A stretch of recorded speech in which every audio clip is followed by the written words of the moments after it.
Reece spent yet another cold shower wondering how to fix things with Trinity. He tried the simple restaurant and the grand romantic gesture, complete with a moonlight picnic. He tried sincere compliments and gifts that acknowledged their shared history.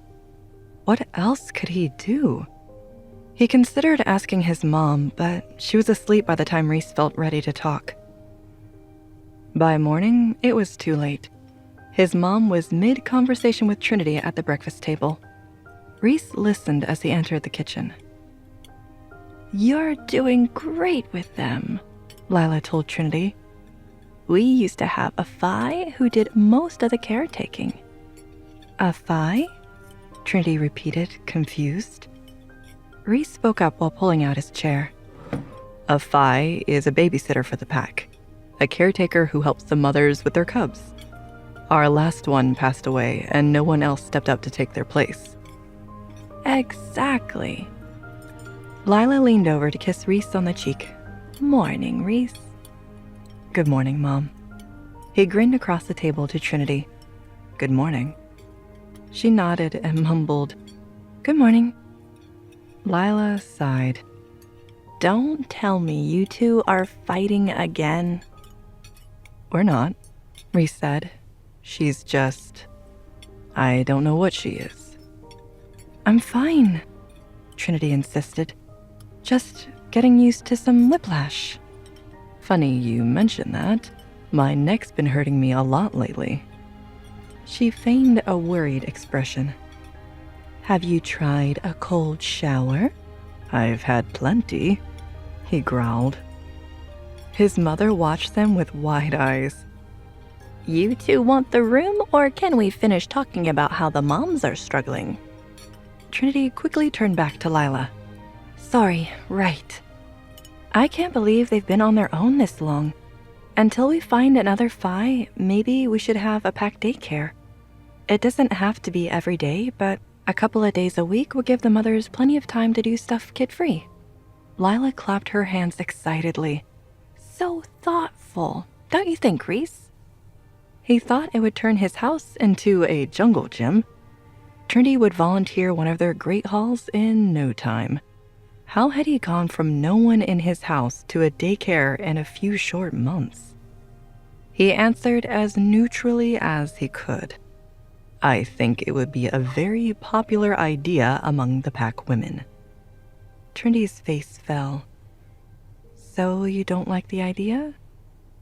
"I never said that," he backpedaled.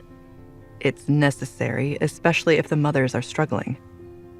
Lila clicked her tongue at him. "Then you should have said you liked it the first time." "It doesn't matter if I like it. The Luna looks after the women and children, and I never said it was a bad idea." He didn't understand why he was getting reprimanded for a non-answer. Lila told him, "But you didn't say it was a good idea either. People can't read your mind, Reece." "Here, here," Trinity said. She hoisted her orange juice in the air for a toast. It felt mortifying to explain himself to Trinity. She acted as if everything he did was an act. Reece tried again. "It's not just a physical thing. I can prove it. Tomorrow on New Year's Eve, I'll be a good boy and keep my hands to myself the whole night." For a moment, she considered it. He watched a thought flash across her face, but she stuffed it down. "I'm fine with anything. Now, if you'll excuse me, I want to practice my new violin." She finished her orange juice and left him behind. He had to remind himself to be grateful. She was giving him another chance. He wouldn't let it go to waste. Reece knocked at 9 o'clock sharp the next night. Trinity opened the door all ready to go. Trinity smiled sweetly at him. He led the way over to the library.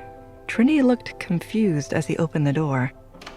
He knew how much she loved the library, so he'd made it even more romantic. A candlelit table for two, far away from the books, with a roaring fire as well. The pièce de résistance was a takeout on the table. Trinity could smell it before Reece could even bring it up. "Lucky Panda's garden?" Trinity beamed. Oh, goddess, I haven't had this in months. She rushed to the table. Reece sped up to catch up with her. He managed to pull out her chair, but she wasn't trying to sit. She was too busy opening the containers. Chop suey, wonton soup, Chinese rib tips. Who told you? Reece grinned. Noah, I want to get to know you. That starts with some of your favorite foods. Her eyes sparkled. You could ask me, you know. It doesn't always have to be a surprise. He hummed. I asked you about tonight's meal, and you didn't answer. He reminded her. She nodded. You haven't always listened to what I said. I'm listening now, he promised. Her eyes still looked doubtful, so he did what he'd been avoiding his last few attempts. I'm sorry, little bunny, for what I said and how I treated you. I never should have rejected you or let my own confusion and doubts overpower our bond. That's why I want to start over. I want to do this right. Your doubts? She repeated. About me? About everything, he admitted. I'd never felt anything this strong. I had no guide and only bad experiences leading up to this. I called you weak, but you were tougher than I was to try so hard back then. Let me try now. Her face lit up as she launched into a story about their takeout selection. She started opening up to him. He returned the favor, sharing stories and answering her questions to get to know him too. There were no assumptions about what they knew already. This was new territory, and they couldn't wait to explore. Want to know what happens next? Click on the link in the description below to watch further episodes of Chosen by Fate, Rejected by the Alpha.